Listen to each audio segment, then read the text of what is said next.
morning and welcome to America's Home Cooking. I'm going to be doing two things on this video today. I'm going to be making mayonnaise, so I'm going to show you how I do it again for people who have missed it or didn't get to see how, or they want to see it again. Now I am making chicken salad today. Chicken salad sandwiches basically, or we could use it as a spread instead as a sandwich. It depends on how my sons wish to eat it. Now this is called meat seasoning chicken. All right, I use different seasonings when I can the chicken. And I'm going to use this one. I'm actually opening a lot of jars today. Oh God, it does smell good. I've got to get it out of here.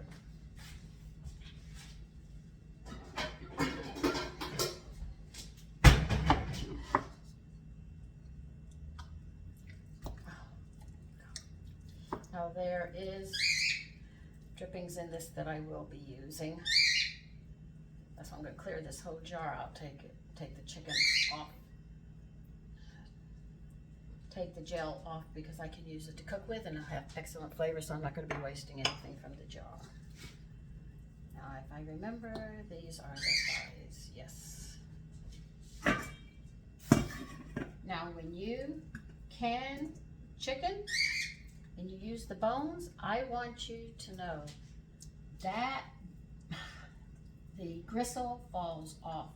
Don't separate it, throw it in and eat it because it is delicious. I've got some dogs that would like that very, very much.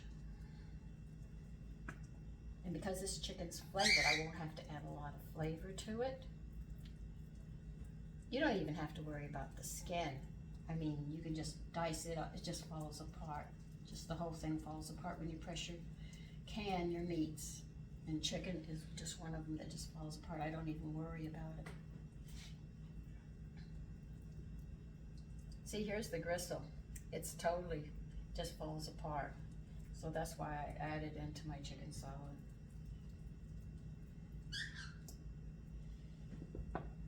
Now you can without seasonings, but you say what seasonings to use?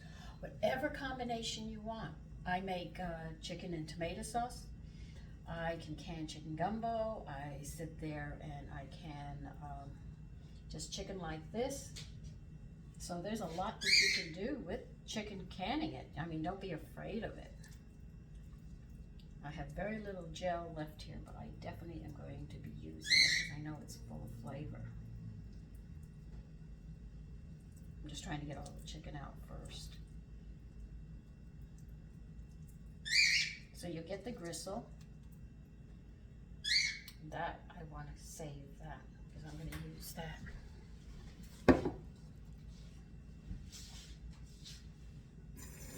So you can see a pint jar is a good amount of chicken. You get the gristle, the skin just falls apart, so you might as well just break it up with the meat, and then whatever gel that you have from cooking it, save it to the side, use it as your seasonings into a stock or into your rice or into a stew, a soup or whatever. But here's the chicken that I have, and it's already seasoned. The only thing I'll probably add is salt and pepper to this because I had already seasoned this. And I wrote meat seasoning, and for the life of me, I can't remember what the combination was. Oh, I am bad sometimes. But anyway, we'll start chopping up vegetables and getting this going. I'm just going to break the pieces up a little more. So you get a lot when you can like this. I canned the, I had meatballs and the tomato sauce and some Italian sausages I just canned. I got 3 or 4 in the jar. I took them out. I sliced them, put them with the meatballs, heated it all up, and served it over the pasta yesterday with vegetables. It was such a quick dinner, and I said, you know, I'm not even going to show you except the pasta that I was making. Now that pasta I made wasn't my favorite one, but it's an all-purpose one, but it does have a slight flour taste compared to the other ones that I have made. So it's not my top one, but I used it.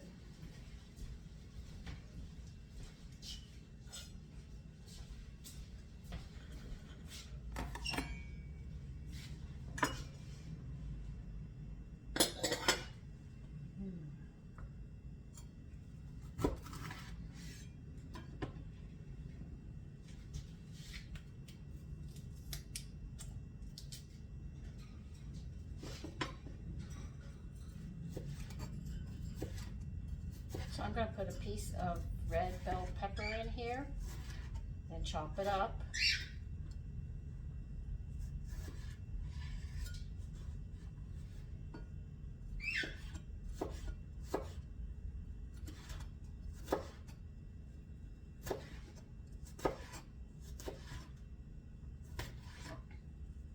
Another thing that you can do, if you make a fruit cocktail, you have cottage cheese, goes over cottage cheese. One dish we did for our breakfast, which floored our sons, we bought a cantaloupe. Well, we had to buy 2 cantaloupes because there were 4 of us. And what we did was my husband and I cut the cantaloupe, not from end to end, but in the middle, cut it in half, and you scooped out the seeds and all. Then, this was breakfast. Our sons were elated when they got this. And what we did was, we sat there and we put cottage cheese, packed cottage cheese into it, right? And then we took fruit cocktail and we just poured it, you know, spooned it over like you see how I do. And we added the nuts and the coconut and everything. And then we took some of the juice. I can't remember which fruit that we did. And we poured it over it. Our sons were watching cartoons because they were young then, and they were ecstatic over that dish. We're going to just take a little bit of green bell pepper, and they had that. That was a lovely dish. It looked, I mean, it covered the whole dish. It was one of the healthiest breakfasts they had. Now, if you can fruit and you make preserves, you know, if I didn't say jelly, I said the preserves, you can sit there. If you have your plain yogurt, take some of your preserves that you've done and mix it into your yogurt and sweeten to taste for your family and serve that as a dessert. I just canned strawberries. I mean, we're not going to have them. We probably will because we like it. But you can, you don't have to use canned fruit with your yogurts. You could sit there and take your preserves that you've canned and put them in your yogurt and sweeten to taste. And if you want to make it a little more nutritious, you just sit there and add a little bit of wheat germ and mix it up with the fruit and then stir it in. And that is good on a hot day. So there's a lot of things that you can do when you think about it. Instead of buying the sweetened yogurt's already done, you have preserves in the house. Why not put it to use, you know? You don't have to serve it one way. Serve it many different ways. Yeah, I have my, collecting my peelings. They'll be going out in the yard. By the way, that pint jar had 2 thighs, and that's how much chicken I got. And you know 3 ounces equals 25 grams of protein, so you can pretty much figure out how much protein is already in this dish. And because it's chicken, you don't have to boil the eggs.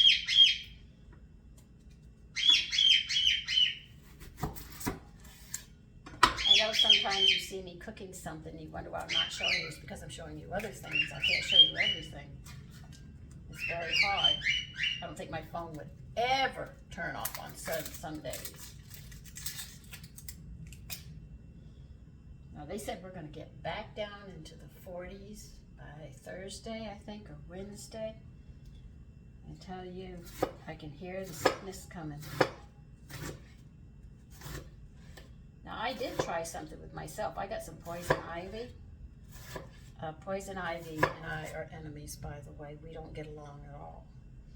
And what I did was, I did not want to go to the doctor. I did not want to take prednisone. I did not want to take any medication. I was tired of it. I had caught poison ivy, Jesus Christ, I think 5 times in 1 year. Every time I went to the doctor, I was covered. So this time I said, I'm gonna catch this in the bud. I felt it. You could just feel it when it starts to get under the skin. This was before I learned what poison ivy looked like. I've become aware of it now. I have it murderous on the on the refrigerator. I hate it. And what I did was I took vitamin C with bioflavonoids. I actually took 6,000 milligrams in the morning, 6,000 milligrams in the afternoon, lunch, 6,000 milligrams at lunch and 6 at night, and I did that for 3 days. I got rid of my poison ivy. I took a lot. I just did not want to pop another medicine. I mean, prednisone and I had come to know each other on a personal first name basis. I was surprised. I didn't think it was going to work, but I said, I've got to make this work. Look, if Indians and stuff got it, what did they do? They had to have something to work. So I said, maybe they used vitamin C, you know? Because that's the 7-year itch. Every year it comes back, you know that, for 7 years. You don't even have to touch it. You're going to have it for 7 years. It flares up every summer for 7 years. I never heard of it. Never saw it. Until I came here. Boy, have I learned. So if I think I'm getting it, man, me and vitamin C get to know each other on a first name basis.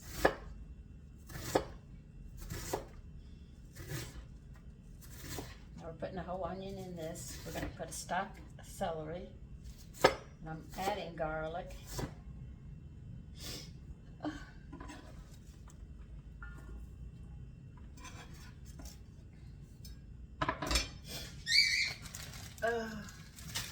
That onion's gonna make me cry.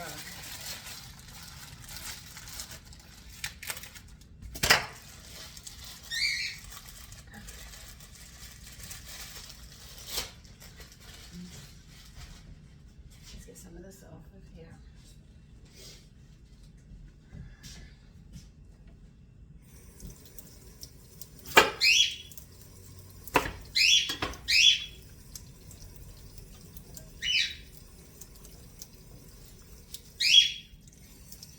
We're also going to put some pepperoncinis in here because I want it to have a bite to it. You can also add olives if you want. I just don't want any olives in mine today. But you can add olives as well.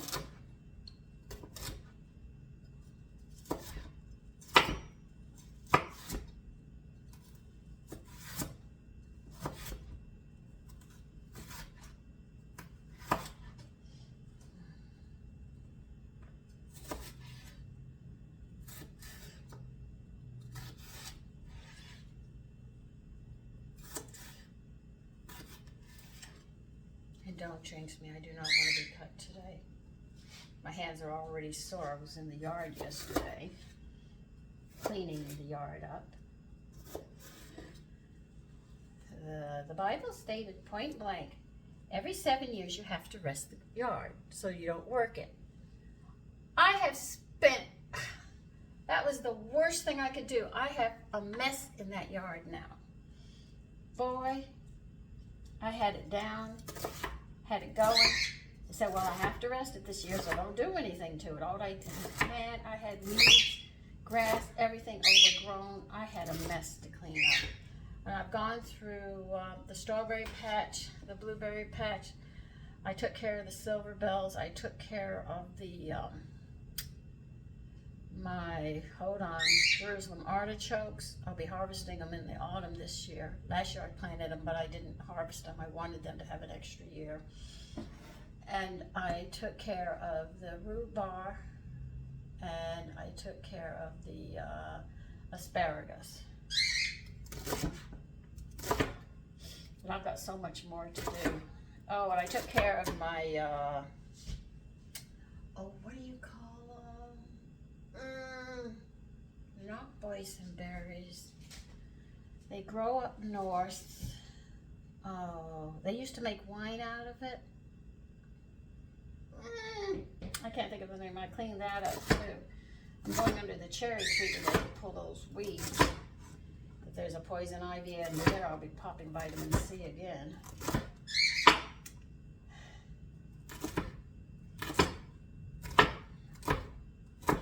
Not boysenberry, dang, what is it called? Elderberries.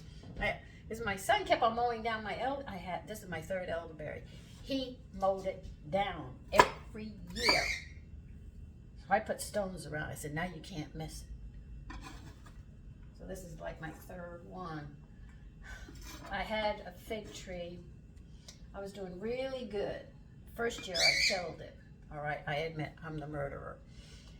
I killed the second one, but I got the third one up. Man, it was doing good.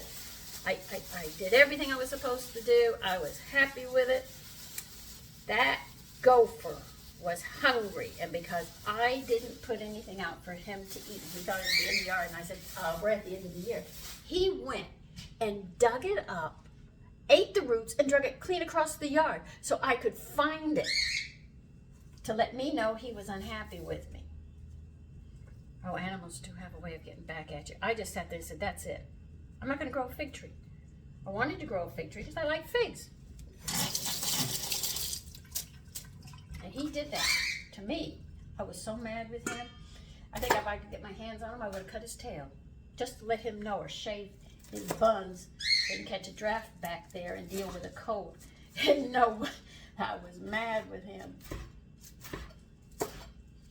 And he lives right next door.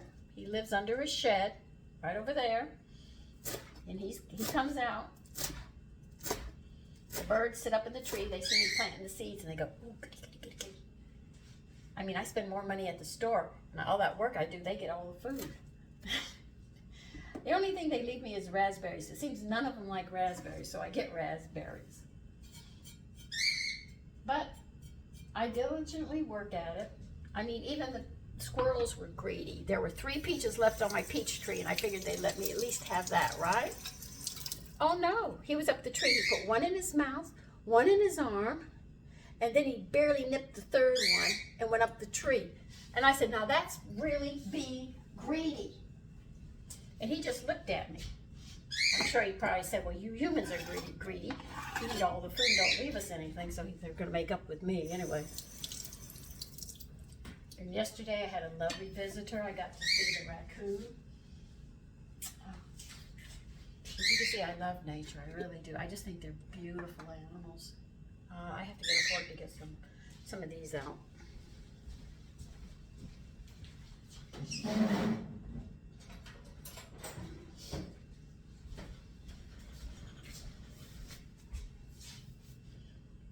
I mean, when our sons were young, we had squirrels, hunting dogs, and everything. And we had wild animals as well that would come to the house. And our dogs would chase them. And my husband had to go out and say, we do not eat family. So he was letting them know, no, we're not going to eat. We're all sharing this, which I thought was cute. And they responded, they would sit there and cry. Because Lisa was a wild squirrel that adopted us because she got hurt one day. And Tony had to fix her. She had babies, but she seemed to have ripped one of her nipples. So Tony had to dress it. And she was good about being a wild squirrel. She allowed him to do this for her. And Tara and Sterling and Toffee decided they were going to eat her. And Tony said, no, we do not eat family. Do you hear me? And her favorite thing to do, little Lisa, we called her Lisa, her favorite thing to do was to sit in front of our hunting dogs and clean and fluff her tail. And our dogs would whimper and look at Tony, and Tony said, I told you, you don't eat family. She loved to torture them every day, especially when she knew when Tony and I were outside. We'd have to remind them, you can't eat her, you can chase anybody else, but that one you can't have. She's family. We took care of her. So these are some of my stories and love of animals that I had. I had a pet deer named Dinnerling. I used to see him at the hunting camp, and the hunters would see me. My mother dressed me up in red, and I did not like the color red. I love the color pink. Being a little girl, of course I'm going to love pink. She dressed me up with red, and the other hunters in the area would say, we saw your daughter with the deer again. That was little Dingerling. I loved him very much. He used to crawl under the fence. I found out where their smells were on their hoofs, because he would rub his legs against me to get that smell on me, so I smelled like him. We'd walk through the woods together. I'd be outside all day with him after I did my chores. at the hunting camp because we all had chores. And it was a lot of fun.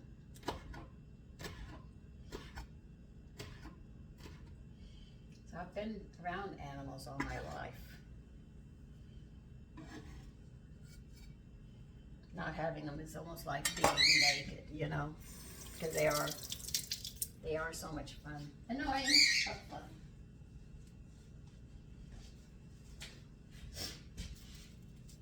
That's why Pip likes to get involved, and you hear him. But as soon as we put him in front of the camera, he goes, and he won't say a word. He said, well, you're yelling at him long distance. Now I'm going to put maybe 2 or 3 garlic in this. Now I'm going to put 3. And then we'll get around to the mayonnaise. So I hope you enjoy pets as much as I do, because they are a lot of fun.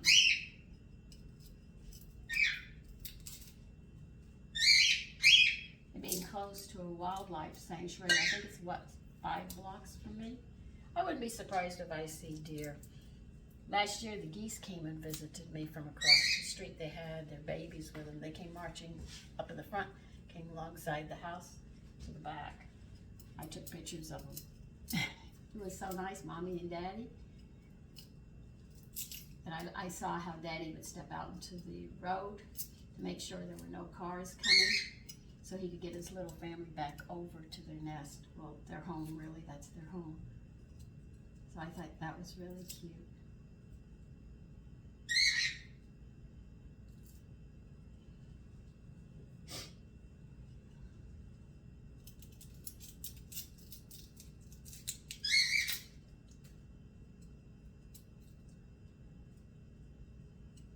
I know they say you can put nets over the cherry tree so you can get the cherries, but I promised God that if I had a garden, I would share it with them.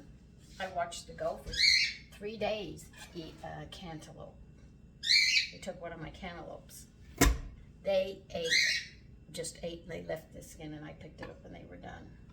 But they came morning and night, did munch on that, and you could see how they were doing it. They didn't like the squash too much, so I got some, what kind of squash was it? I can't even think of the name of it right now. I'm just like blanking on it.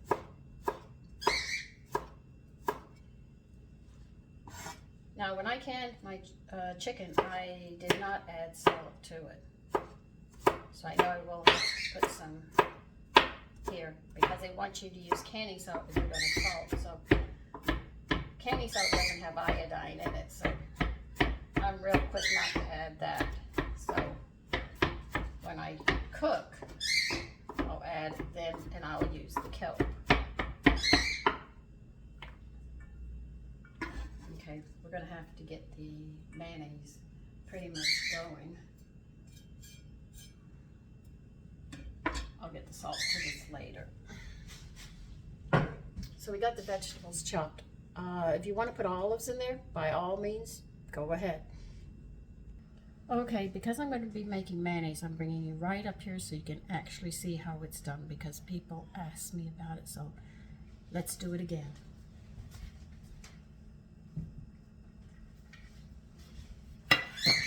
You need 1/3 of a cup of all-purpose flour. No other flour. That's the one you're going to have to use for this recipe. You're going to put it in a saucepan.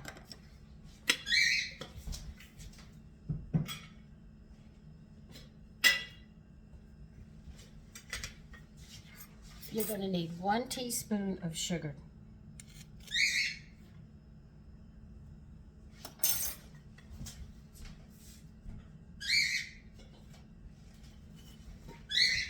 You need 1 teaspoon of salt.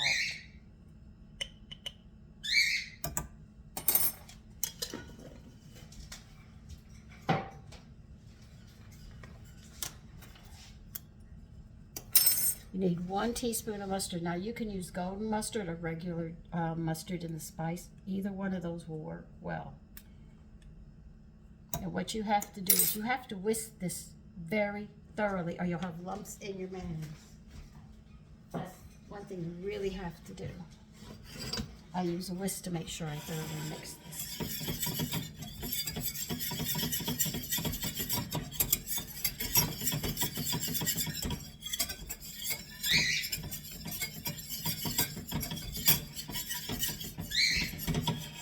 And you want to know where it's going to stick. Will be right up in the corners here, so make sure that you get it in there, because that's where your lumps will sit, that's where the flour will sit, and then you end up with a problem with your mayonnaise. Now you need 3/4 of a cup of cold water.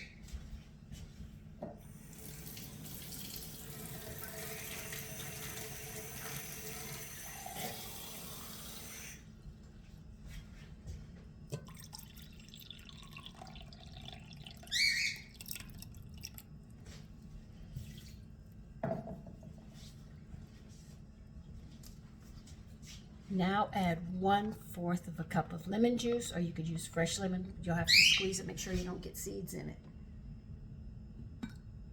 And that will give you exactly 1 cup of liquid.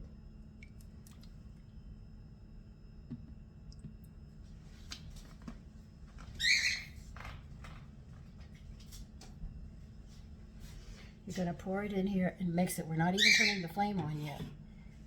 You're going to pour it in here and you're going to mix this thoroughly. We're going to need this again.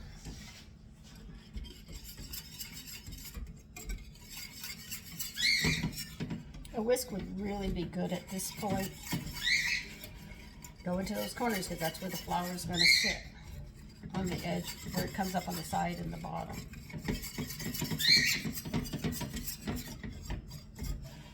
You always see me doing this, going into these edges here, because I know this is where they're going to stick.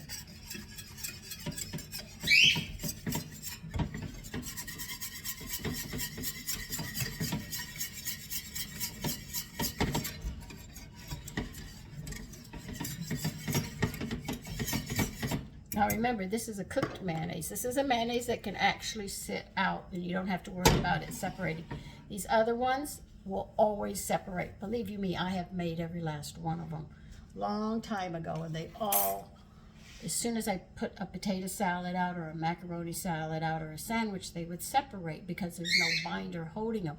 We're actually using the flour as a binder here, but flour is raw right now, so when we cook this and it becomes like a paste, we're cooking the flour, so it won't have that rawness to it. All right, this is what we're doing.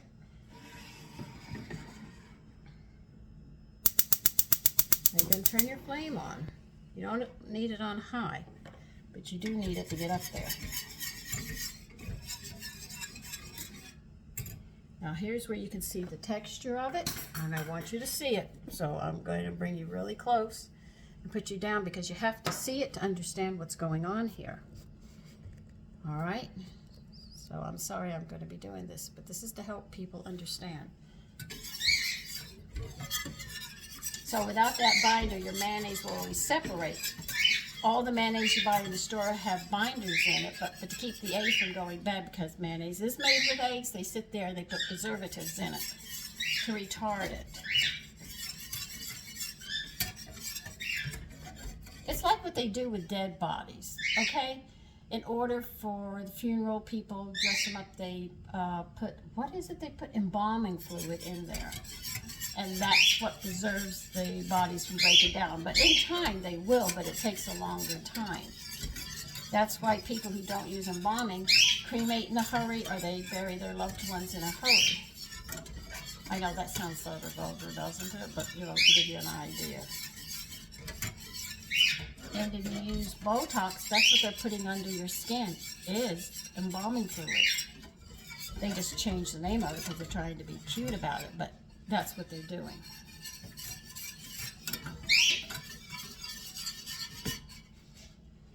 I have my flame about medium. Don't worry, it'll get hot and it'll start thickening up. You'll see lumps starting to form.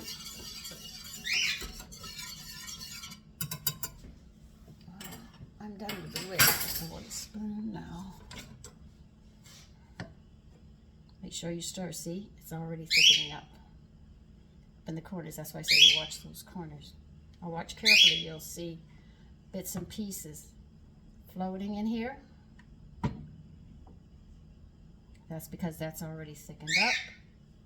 We're waiting for the rest. And by the way, you don't have to use the mixture salt that I'm using. Just regular salt will work just fine as well. But see how it's starting to thicken up, I mean.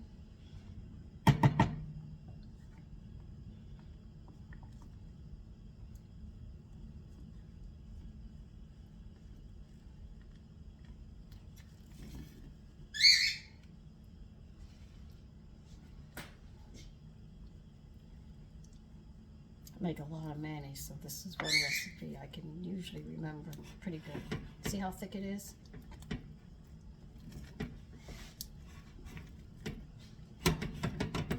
It's going to have like a paste and a sheen on it as it cooks. That's what you want. Now that it's at this point, we have to boil it for 1 minute, but you've got to continue stirring or it will burn. This is where you're cooking this flour and the mixture together.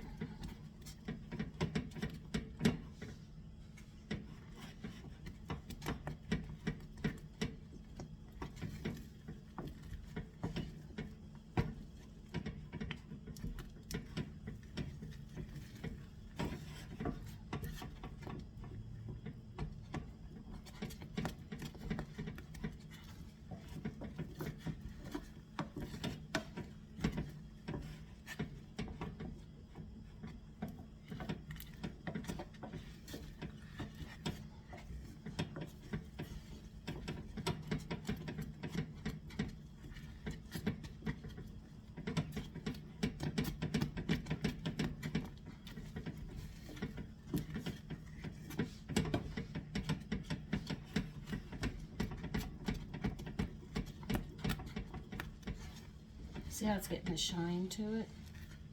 And you can see it wants to coat the bottom of your pan.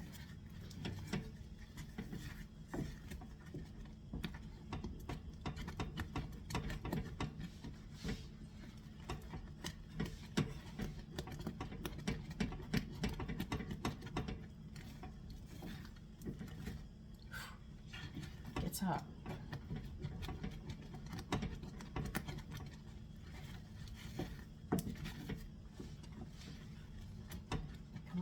Clock.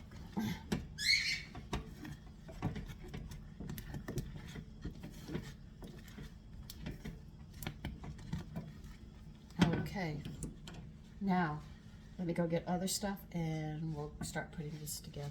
I got that pan there, so I'll use this one.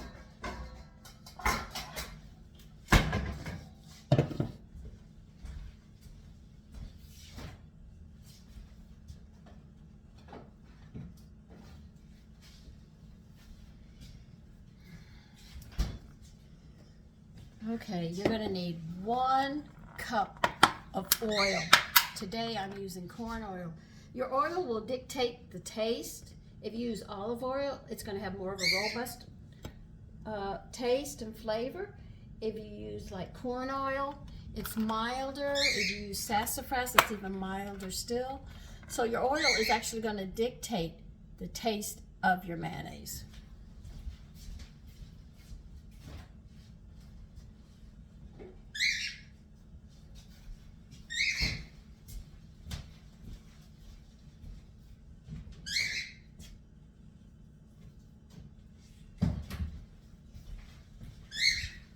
I have to get my mixer. I will be right back. Okay, it's not important that you see me, but you see what I'm doing here. Here's my oil. I have 1 cup put aside. You're going to need this on a mat, but you're going to need it.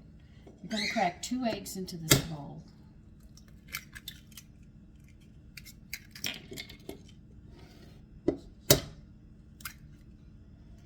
And what you're going to do is you're going to beat these eggs thoroughly before you even add the flour mixture. I know that the mixture is hot, but that's how you're going to have to handle it.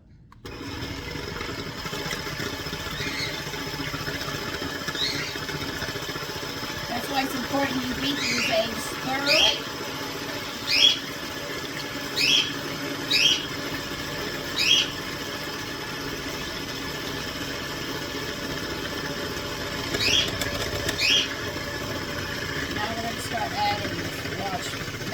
that you keep this eggs beating on high.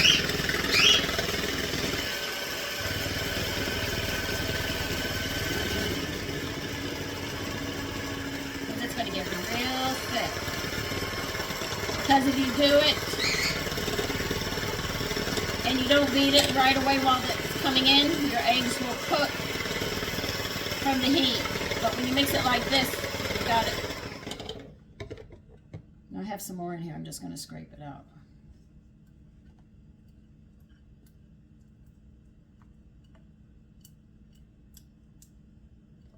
See, when you add hot stuff to the eggs, you've got to make sure those eggs are well beat before you even add this.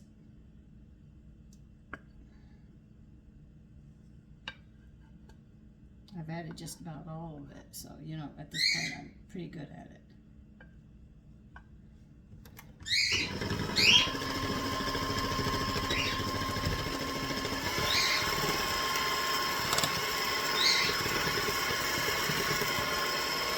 see how smooth that is now? If you're leery about pouring it all in, you can do it spoon by spoon.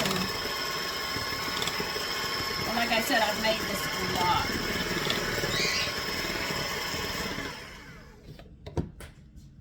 That's your binder. See how it binds those eggs and stuff? Watch what it does to the mayonnaise. This one step is what prevents, literally, from your eggs and oil from separating when you take them out of the refrigerator. And as it gets cold, you see me use mayonnaise I make, it's thicker. But when it's warm, it'll be a little on the runny side. Never pour the oil exactly where the beaters are. It's going to splatter up. Pour it on the edge, just a little, and work it in. And you'll see this whole thing come together.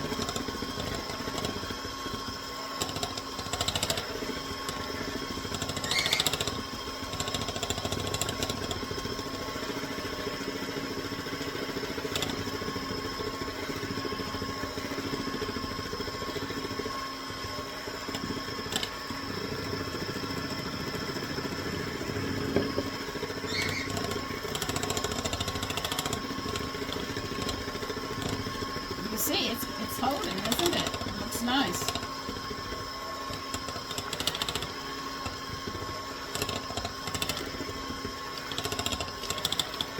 What you do is you have to get the eggs to accept this oil and blend it in where it doesn't separate. That's what that flour does.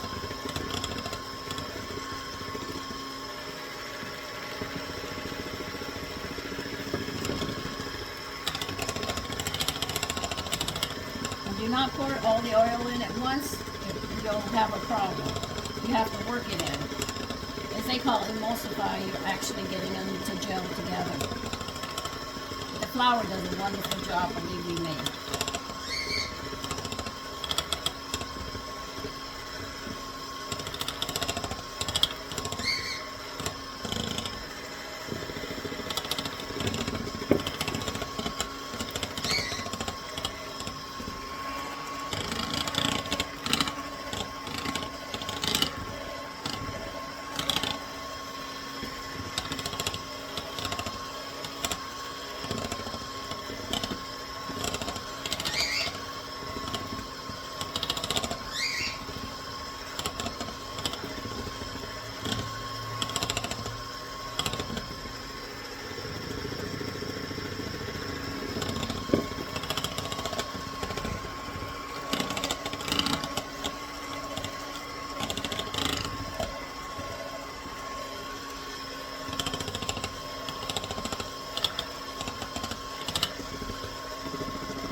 See, the more you work it in like this, the better the mayonnaise. Just don't go whip and that's it and think it's emulsified. It has to actually be worked in slowly. And oil and eggs absorb into each other very slowly. That's why this is such a blessing instead of doing it by hand.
How's that?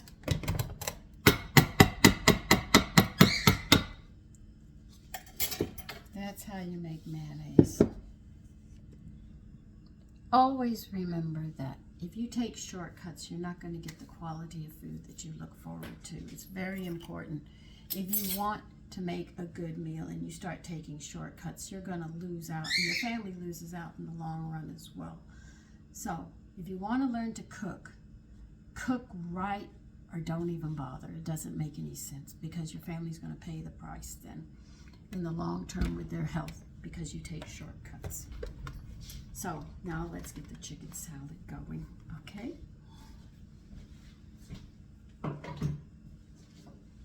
Now I told you know what?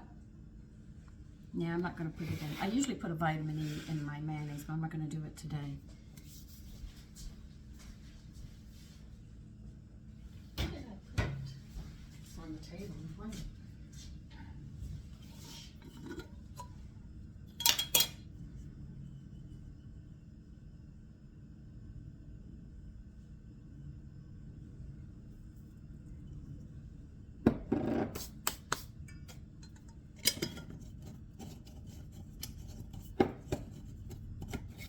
Let me go get my pepper and I'll be back. Okay, I have my pepper. Now, if you like a little twang with your mayonnaise, you can add mustard to this. But remember, mine was canned chicken, so I already have seasonings in it.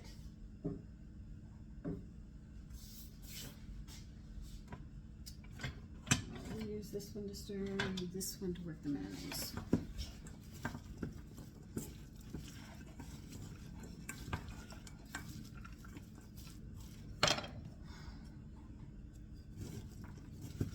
Right now I'm just mixing the pepper in and the seasonings and everything.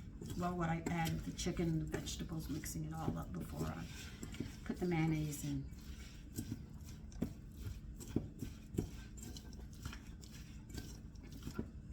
I know some people make chicken salad and it's just chicken and mayonnaise, salt and pepper. I've got to put my vegetables in.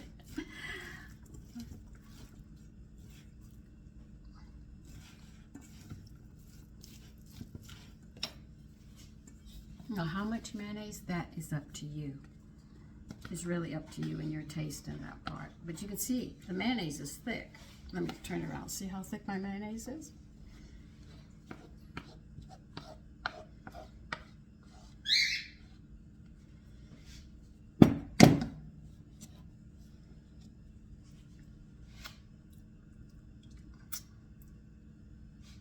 Sorry, the mayonnaise tastes good.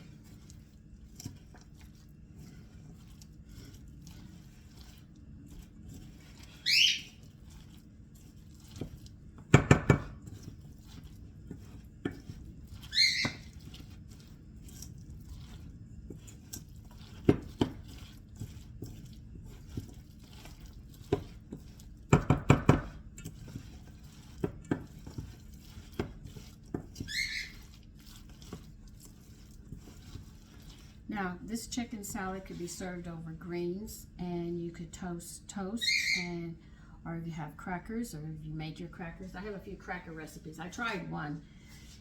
Ooh. And I posted it, and they said, "Oh, it's delicious." The next day, man, I could have killed somebody with one of those. They were as hard as a rock. I said, "No, well, never mind about that."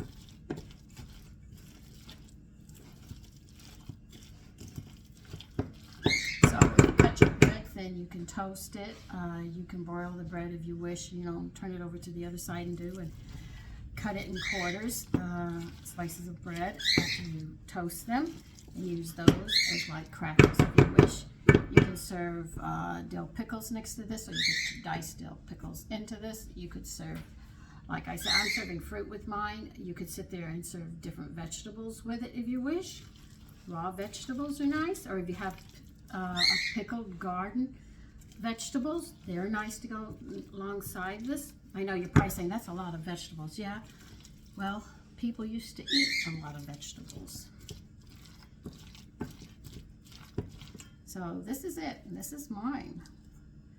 What I have to do is taste it for salt. Well, let's try it.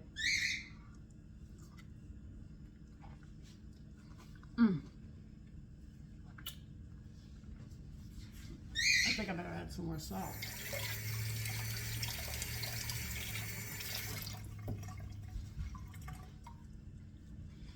My taste buds are sensitive enough now that I can actually tell.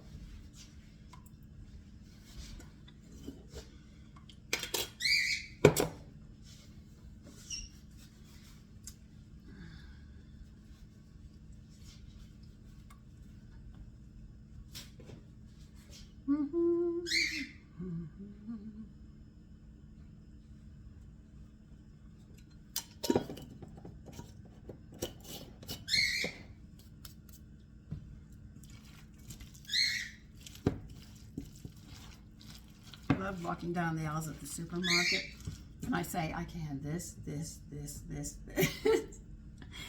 a terrible habit to have, but you can say, I can make this, this, and this. And then you realize you don't have to buy all that. In the history of grocery stores, they come from a woman's pantry. They got that idea.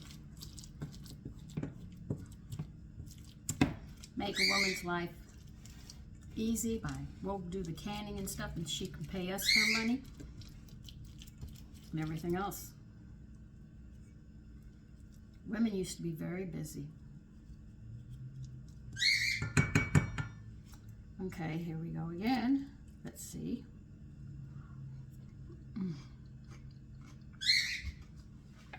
That's enough for me. So that's how I make one of many different chicken salads. Like I told you, I have a lot. Sometimes I just use whatever I have. Sometimes I take this and I'll cook a pound of macaroni and make chicken macaroni salad, especially on a hot day, because this is all cold. I only have to cook that macaroni. And that's it, and believe you me, it makes my life easy. So, take care and enjoy your day.